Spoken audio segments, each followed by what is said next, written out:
Et ben, au sein des laboratoires MEL que je représente, donc les déplacements domicile-travail de nos collaborateurs, et je représente en fait les deux manufactures France, enfin les deux manufactures du monde entier, mais qui sont en France, ce qui représente 1000 collaborateurs, dont 800 en Provence. Je vais passer assez vite sur notre stratégie. Enfin, on a la stratégie 3P, People, Planète, Profit, et clairement, la mobilité s'inscrit pleinement sur le People et la planète. Je passe vite parce que je vais essayer de respecter les 10 minutes qui me sont données. Notre situation du coup à Manosque dans les Alpes de Haute-Provence, donc je pense que chacun situe bien la région en tout cas. On se situe à Manosque et donc effectivement une petite ville de 23 000 habitants où beaucoup de nos collaborateurs habitent en périphérie en fait et dans les communes voisines. Et là sur la photo de droite, vous voyez notre usine vue du ciel. C'était juste pour vous faire voir que vous voyez clairement on est dans une zone industrielle où l'autoroute passe vraiment très proche et juste à côté, donc on est à la sortie d'autoroute. Ça, c'est le transport de bus actuel de la Transagglo et de la communauté de communes. C'était juste pour vous faire voir rapidement. Vous voyez où on se situe, là, au bout des flèches qui viennent de s'afficher en rouge. Et clairement, vous voyez bien qu'il n'y a pas trop de bus qui passent devant chez nous. Donc, il y a quelques lignes, mais qui sont pas très. Il y en a peu et qui sont pas vraiment adaptées aux horaires de notre personnel parce qu'on est des usines, donc on tourne en 3/8. Donc, c'est des problématiques qu'on a pris en compte.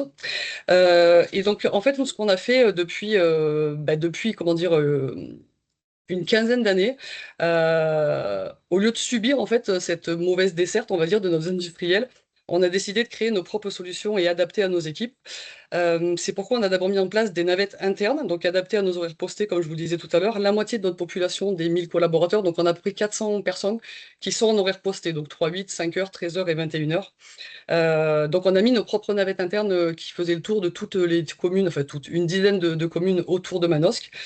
Et on a aussi travaillé, il y a déjà une dizaine, plus de 10 ans, sur comment dynamiser le covoiturage avec des petites actions, typiquement réserver des places prioritaires à l'entrée personnelle, animer et faire des petits jeux concours en offrant des pleins d'essence. Et tout ceci, en fait, on le faisait simplement à la base avec un fichier Excel, donc qui était ce qu'il était, hein, qui était un peu à la mano, mais en tout cas, il a eu le mérite d'exister, il a plutôt bien marché. Par contre, il faut se dire clairement qu'on n'avait pas de KPI exploitable, donc ça devenait, après 10 ans d'exploitation sous ce format, c'était quand même s'il fallait quand même réfléchir à autre chose, mais en tout cas, preuve qu'avec un peu de volonté, on peut malgré tout faire bouger. Donc les défis qu'on avait clairement, c'était il fallait qu'on simplifie la mise en relation, que ce soit entre collègues ou habitants du territoire. Ensuite, il nous fallait absolument un outil unique, partagé entre les communes et les territoires pour éviter les systèmes éclatés et qui créent clairement des confusions pour les utilisateurs. Euh, donc ici, vous voyez le réseau de la région, en fait, avec le réseau, le même partenaire que nous, mais on en parlera un peu plus tard. On espère aussi pouvoir travailler avec les départements voisins, hein, parce que les déplacements ne s'arrêtent pas aux frontières administratives.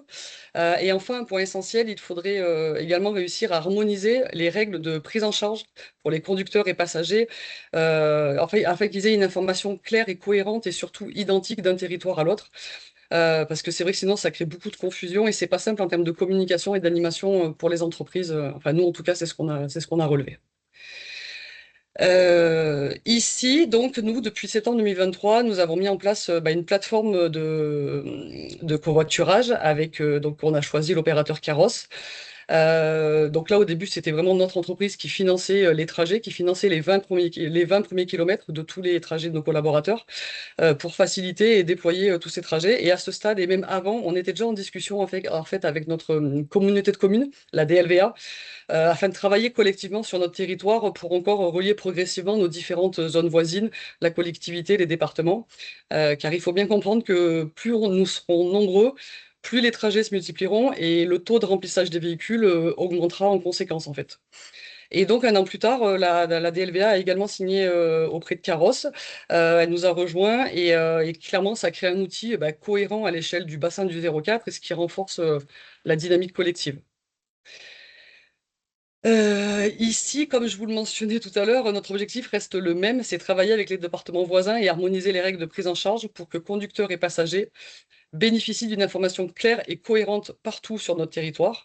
Et l'enjeu pour nous aujourd'hui, c'est d'ouvrir les frontières administratives pour fluidifier et élargir la mobilité durable à l'échelle de la région. Ici, quelques chiffres clés que je voulais vous partager pour que ça parle quand même. Alors, je voulais pas trop en mettre, mais j'en ai quand même mis quelques-uns.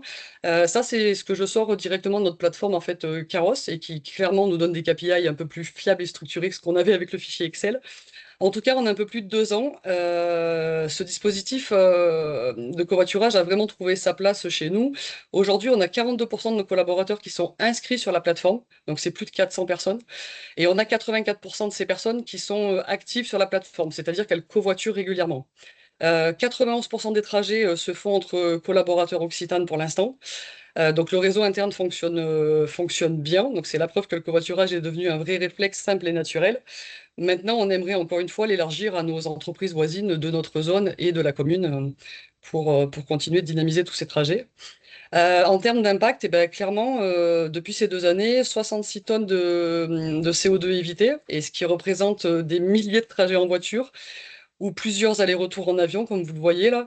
Et c'est quand même l'équivalent de plus de 7 fois le tour du monde. Donc c'est pas rien. Et je trouve que se le visualiser comme ça, on se rend tout de suite compte de l'ampleur. Bah, nous, juste à notre échelle dans l'entreprise, qu'on peut faire. Donc si chacun joue ce rôle de petit colibri, je pense qu'on peut faire beaucoup de choses, clairement. Et à cela s'ajoute eh ben, la notion de pouvoir d'achat hein, pour nos collaborateurs, qui est pas des moindres. Donc plus de 200 000 euros de redistribués à nos collaborateurs. Et la dynamique, elle continue. Chaque mois, on finance environ 500 trajets. On accueille 4 à 5 nouveaux inscrits par mois, donc ça paraît peu.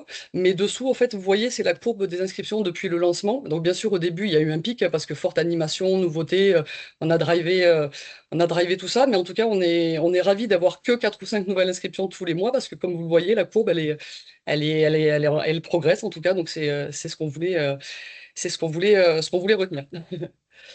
Ici, je voulais vous partager rapidement quelques chiffres que j'ai trouvés intéressants sur une étude que j'ai trouvée. En fait, on sait clairement qu'une large partie des actifs utilisent quotidiennement la voiture, mais dans ce contexte, le covoiturage reste largement sous-exploité. Et beaucoup seraient pourtant prêts à covoiturer, mais s'ils peuvent partager le trajet avec quelqu'un de leur entreprise ou quelqu'un de leur zone d'activité. Et la confiance, elle est essentielle pour développer le covoiturage, et c'est là que les entreprises et les collectivités ont un rôle clé à jouer, clairement. En mobilisant nos communautés, on peut, à mon sens, lever les freins à cette mise en relation. Et je m'étais permise de mettre cette phrase parce que je la trouve assez symbolique, mais en tout cas, quand entreprises et collectivités s'unissent, la mobilité durable cesse d'être une idée et peut devenir ou devient en tout cas une réalité. Et juste une petite précision, effectivement, j'ai beaucoup axé, enfin beaucoup, j'ai axé sur le covoiturage, mais en tout cas, nos actions ne se limitent pas qu'au covoiturage, bien entendu. On a également des bornes électriques à disposition de nos collaborateurs et visiteurs, parce qu'on reçoit aussi des touristes, hein, bien entendu. Plus, il y a encore huit bornes qui doivent arriver d'ici 12 à 15 mois. Notre flotte de véhicules qui compte environ 30 véhicules, donc des véhicules direction et des véhicules en autopartage, et également 2 véhicules de la société E.ON Motors, et je les cite parce que ce sont des véhicules 100% électriques, 100% local, puisque c'est fabriqué à quelques kilomètres de notre usine, à Malijai. Donc on est très fiers de ce partenariat. En tout cas, des initiatives concrètes pour rendre la transition durable réelle au quotidien pour chacun. Et je ne veux pas oublier de mentionner qu'on continue les discussions en fait avec nos communautés de communes voisines pour continuer d'optimiser aussi les autres solutions et notamment bah, le réseau de bus. Peut-être on a un arrêt de bus qui est complètement de l'autre côté de notre usine, qui est au milieu des passages des camions. Enfin, c'est pas très sécurisant, donc il faut qu'on discute pour voir peut-être pour déplacer cet arrêt de bus.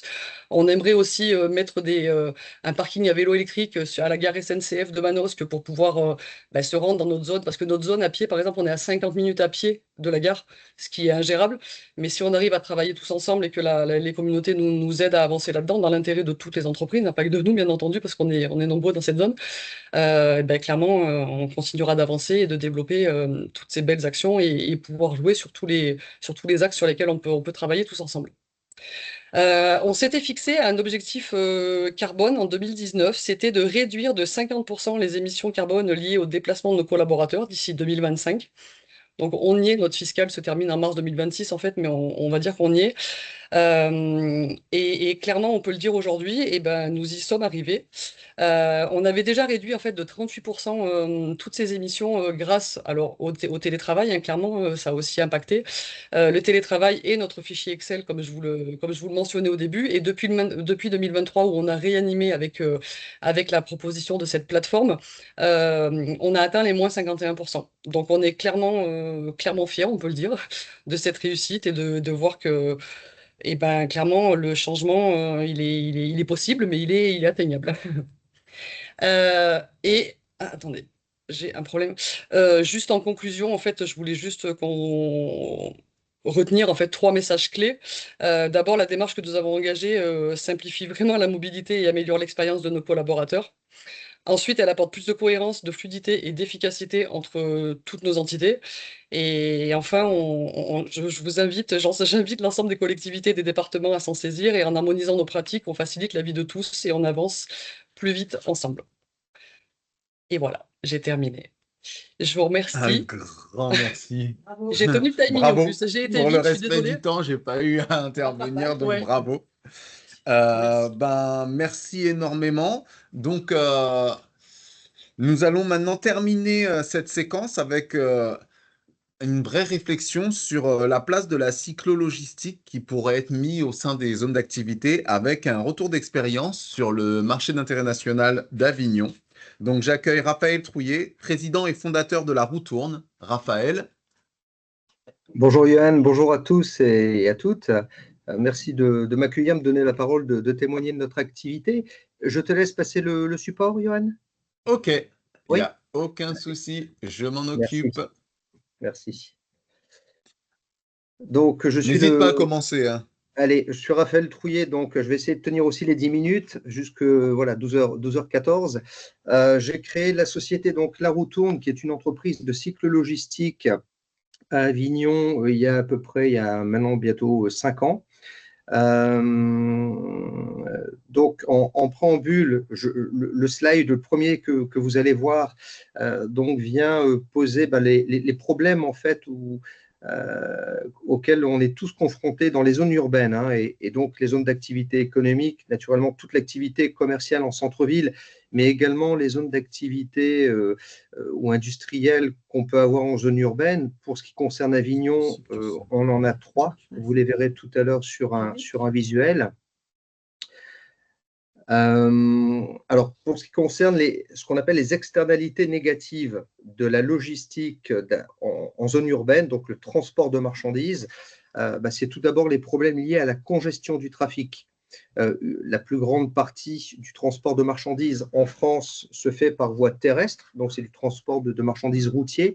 Et pour ce qui est de la partie urbaine, quasiment la totalité est faite par voie routière, donc des camions, des fourgons.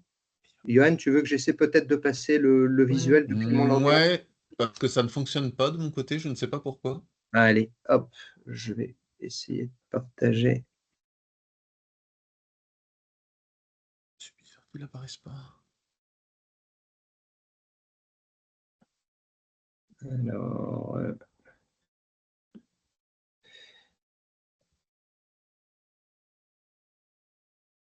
excusez-nous pour ce petit intermède technique.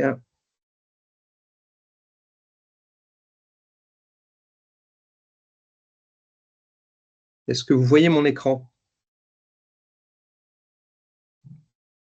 Est-ce que vous le voyez? Oui, on le voit. Parfait.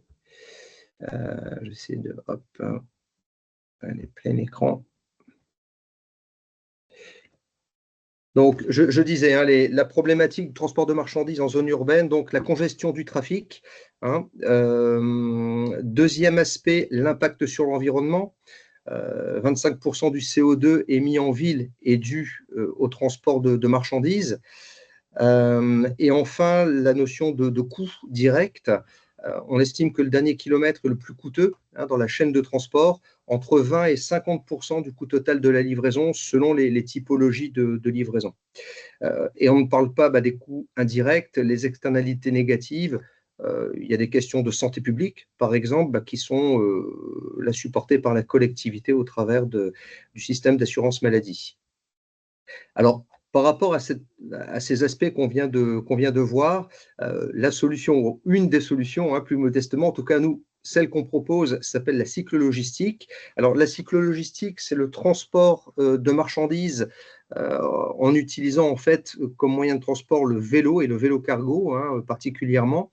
Le vélo cargo, comme vous le voyez là sur la photo, alors là c'est un biporteur, donc il peut être à 2 roues, à 3 roues, les roues peuvent être devant, ou les roues derrière, des tricycles ou des triporteurs. En tout cas, voilà, il y a un vélo cargo qui peut supporter jusqu'à 100 kg de marchandises, donc déjà une capacité d'emport intéressante, et auquel on va venir mettre en fait une ou plusieurs remorques. Là, vous avez sur une photo une double remorque et qui va nous permettre de traiter des colis.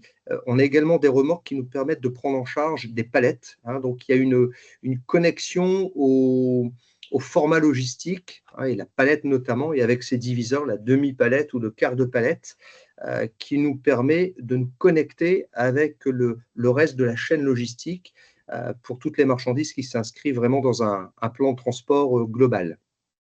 Alors, la cyclologistique, c'est une solution qui est efficace, économique, écologique, en zone urbaine, hein, je précise bien, partout là, en fait, où les véhicules, camions, fourgons, ont du mal à se déplacer, et c'est le cas pas pour tous les centres-villes.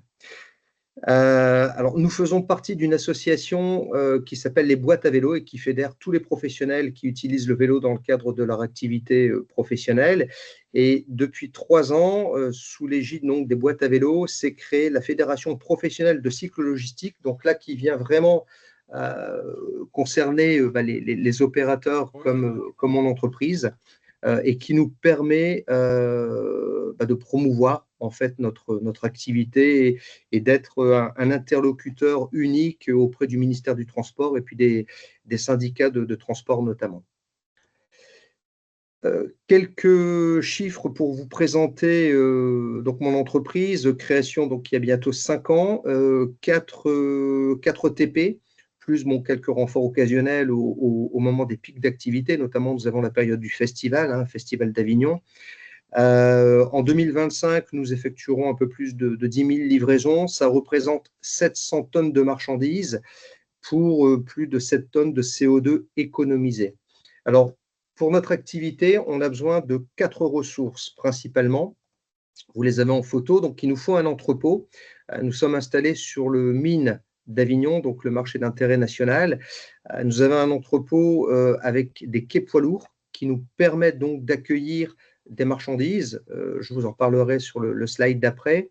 Donc, cet entrepôt nous permet de stocker notre matériel, mais également les marchandises de façon transitoire que nous allons recevoir pour après les relivrer sur le dernier kilomètre. Ensuite, il nous faut des ressources humaines, et il nous faut une équipe professionnelle, formée, salariée, et ça c'est un choix fort de la Fédération professionnelle de cyclo-logistique pour un peu contrer, disons, un secteur qui est fortement connoté, ubérisé et dominé par la sous-traitance. Donc une équipe, du matériel également, donc les vélos, hein, je vous en ai parlé précédemment, et les remorques. Et également, on a une digitalisation de notre activité. Il nous faut ce qu'on appelle un logiciel TRM, donc de transport de marchandises efficace, couplé à une solution d'appli.